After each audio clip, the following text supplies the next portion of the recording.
हरियाणा में बुजुर्गों की पेंशन के साथ ये क्या हो रहा है? अलग अलग कारण बताकर बड़ी संख्या में बुजुर्गों की पेंशन को रोक दिया सरकार ने। परेशान है बुजुर्ग, सरकारी दफ्तरों के चक्कर काट रहे हैं। हालांकि सरकार साफ इनकार कर रही है और इसी बीच विपक्ष ने मुद्दे को भुना लिया है। कांग्रेस भी निशाने पर ले रही है सरकार को। इनेलो का भी लोगों को इकट्ठा करने की रणनीति पर काम, तो जेजेपी ने भी इसे साजिश बताया है सरकार की। लेकिन इस सियासी बयानबाजी के बीच सवाल सीधा है, ऐसी क्या अनियमितताएं हैं कि हजारों बुजुर्गों की पेंशन रोकनी पड़ी? दोस्तों नमस्कार, मैं आपका यार जतिन पत्रकार। बुजुर्गों की पेंशन का मुद्दा गर्मा रहा है फिलहाल हरियाणा में।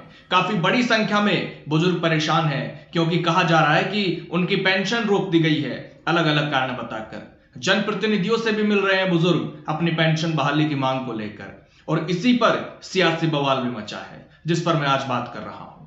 विपक्ष ने पूरी तरह इस मुद्दे को भुना लिया है। कांग्रेस, इनेलो, जेजेपी से लेकर आम आदमी पार्टी भी सरकार पर हावी है, खासकर सीएम नायब सैनी का बयान आने के बाद, जिसमें उन्होंने कहा था कि किसी की पेंशन नहीं कटी है। मैंने वो बयान भी आपको सुनाया था।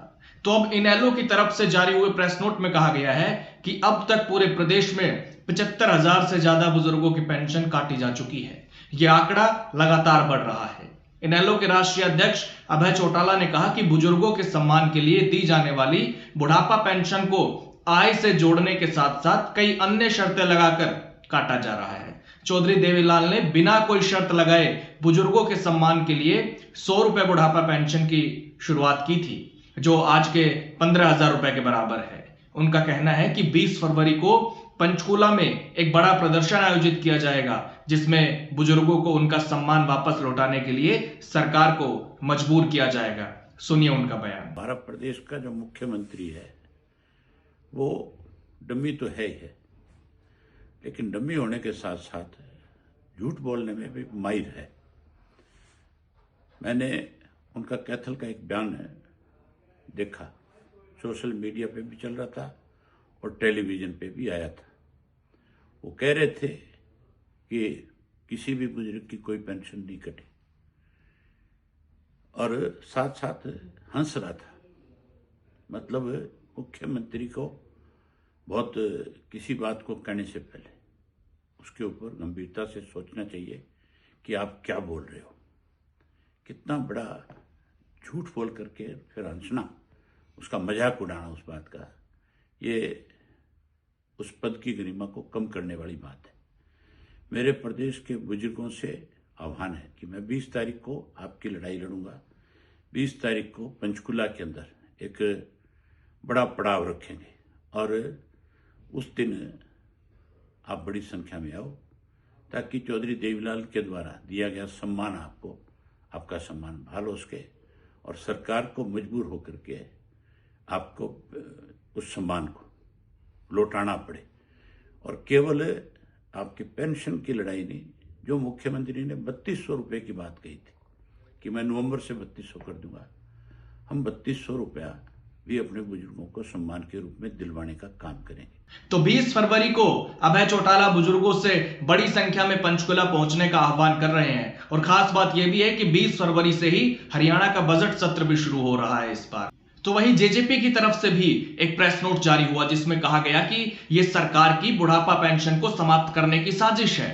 दुष्यंत चौटाला ने मांग करते हुए कहा कि काटी गई बुढ़ापा पेंशन हर हाल में बहाल होनी चाहिए। बुजुर्गों का अपमान सहन नहीं किया जाएगा। दुष्यंत चौटाला ने कहा कि बुढ़ापा पेंशन पर निरंतर झूठ बोलने की बजाय बीजेपी सरकार अपनी मंशा स्पष्ट करे कि वो समाज कल्याण से जुड़ी देश की बेहतरीन और बेहद पुरानी योजना पर प्रहार करके उसे समाप्त करने की साजिश क्यों कर रही है। अगर किसी के दस्तावेज में कोई छोटी मोटी त्रुटियां हैं तो उसे सरकार घर घर जाकर दुरुस्त करवाए, ना कि पेंशन को काटे।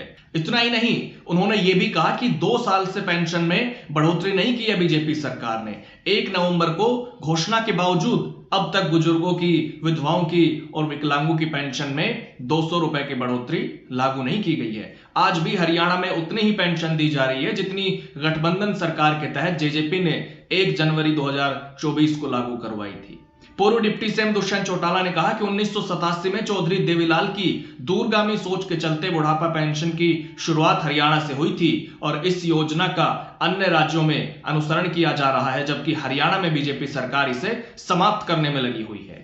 हरियाणा में कई सालों से बुढ़ापा पेंशन ले रहे हजारों बुजुर्गों की परिवार पहचान पत्र की आड़ में अचानक पेंशन काट दी गई है, जबकि पेंशन बनाते वक्त सारी सही जानकारी सरकार द्वारा जुटाई गई थी। उन्होंने कहा कि बीजेपी सरकार द्वारा कभी परिवार की आय ज्यादा तो कभी छोटी छोटी गलतियां, जैसे बुजुर्ग का नाम, बैंक संबंधी जानकारी का बहाना बना करके बुजुर्गों को बिना बताई ही योजना से वंचित किया जा रहा है, लाभ से वंचित किया जा रहा है, जिससे आज बड़ी संख्या में बुजुर्ग विभागीय कार्यालयों में ये पता लगाने के लिए बार बार चक्कर काट रहे हैं कि उनकी पेंशन क्यों काटी गई। कांग्रेस भी लगातार सरकार पर हमलावर है। नेता प्रतिपक्ष भूपेंद्र हुड्डा से लेकर कई पार्टी नेता सवाल पूछ रहे हैं सरकार से बुजुर्गों की पेंशन पर। कांग्रेस भी प्रदर्शन करने की तैयारी कर रही है। इसके अलावा हाल ही में आम आदमी पार्टी के नेता अनुराग ढांडा भी सरकार पर 75,000 बुजुर्गों की पेंशन काटने का बड़ा आरोप लगा चुके हैं। उन्होंने सरकार पर तीखा प्रहार किया,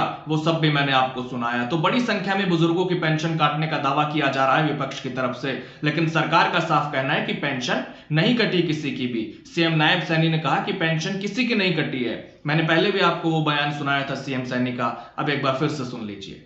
बुढ़ापा पेंशन काटने पर बवाल मचा हुआ उत्तर प्रदेश में। सर 3 साल से कोई पेंशन नहीं कटी है। कट रही है सर, मैंने कहा है ना किसी की। सर एक बार जाके देखिए। बुढ़ापा पेंशन काटने पर बवाल मचा हुआ उत्तर प्रदेश में। सर 3 साल से कोई पेंशन नहीं कटी है। कट रही है सर, मैंने कहा है ना किसी की। सर एक बार जाके देखिए। तो सीएम नायब सैनी के इसी बयान के बाद विपक्षी पार्टियां ज्यादा हमलावर होती दिख रही हैं सरकार पर। प्रदर्शन की प्लानिंग हो रही है, लेकिन सवाल है कि इतनी बड़ी संख्या में बुजुर्गों की पेंशन क्यों रोक दी गई अचानक से? क्या वेरीफाई किया जा रहा है?